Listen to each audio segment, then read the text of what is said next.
So guys, the news in the real estate world is honestly a little bit depressing. So today, I would like to keep it light and maybe dispel some myths that home sellers have about what it takes to sell a house. You know, things that maybe people used to do a long time ago and put emphasis on, and things that home sellers believe that just aren't true.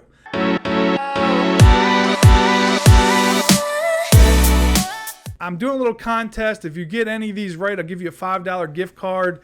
And if you get all three of them right, I'll give you a $20 gift card. But I promise you, if nobody cheated, you probably won't get all three of these right. Pretty much slim chance. And again, no real estate agents can do this. But let's try this out. So the first myth that many home sellers have is that open houses sell houses. Like a lot of times, you know, there's like this big emphasis. Do you do open houses? When are you going to do an open house?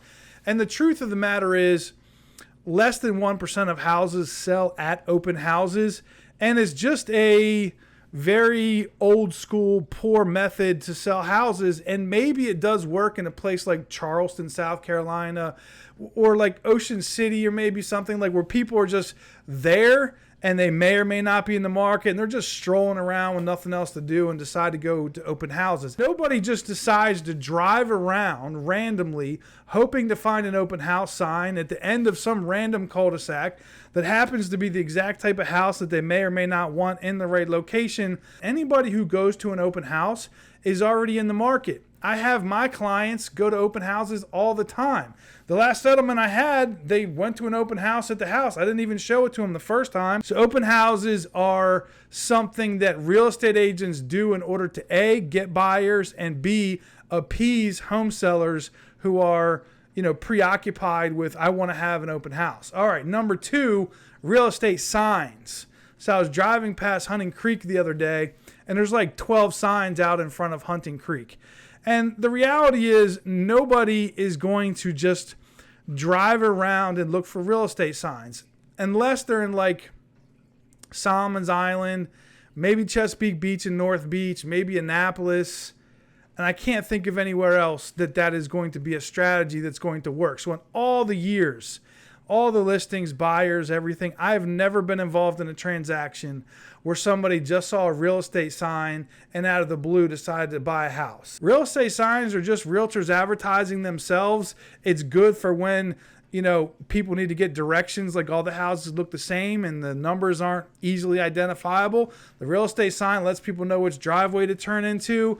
And again, it's just branding for real estate agents, but it doesn't sell houses. Like I've sold plenty of houses where the sign guy didn't get there in time and the house sold, or they wanted to go early before we were planning on selling and the house sold. The sign doesn't do anything.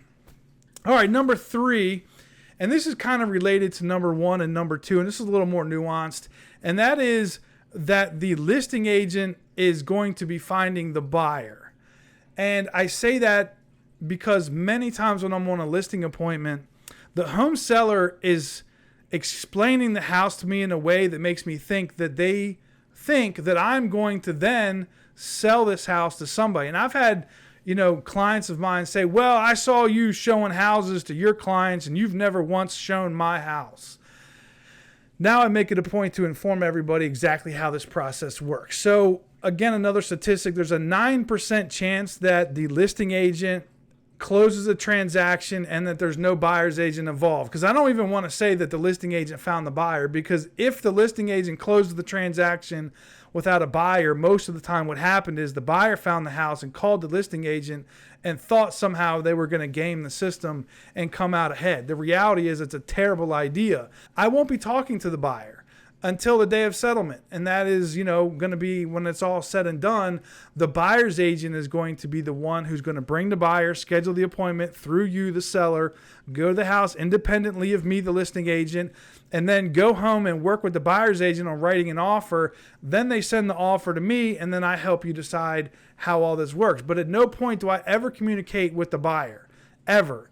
I don't have any input. The only input we have is the photos, the description, and then, you know, if you're working with me, we do the video walkthroughs and all that stuff and the social media posts.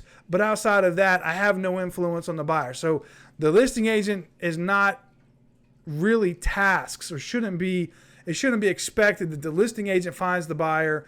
Real estate signs are pretty much It's the internet, guys. The internet and GPS and Zillow. There's no need for real estate signs, and open houses just don't sell houses. I will do all of those things, but if you understand the way real estate worked 30 years ago, when the only way to get to a house was you had to go to the office that had the listing, and you had to go through the listing agent to get in to see the house, to even know about the house, and then you didn't even have your own representation. I don't know if it was 30 or 40 years ago.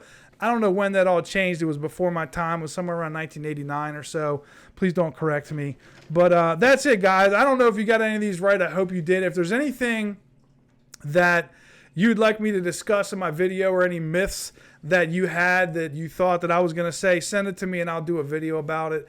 I hope you found this helpful and informative, guys. Again, real estate is not impossible. Houses are still selling at top dollar, but things have slowed down. So if you're thinking about selling your house, especially if you have any kind of like a rental property or a house that you don't absolutely need, you're not living in it, give me a call. Let's talk about how to get it sold before the market turns any farther. This is Brian Mayer with the Mayer Group. Make it a fantastic day.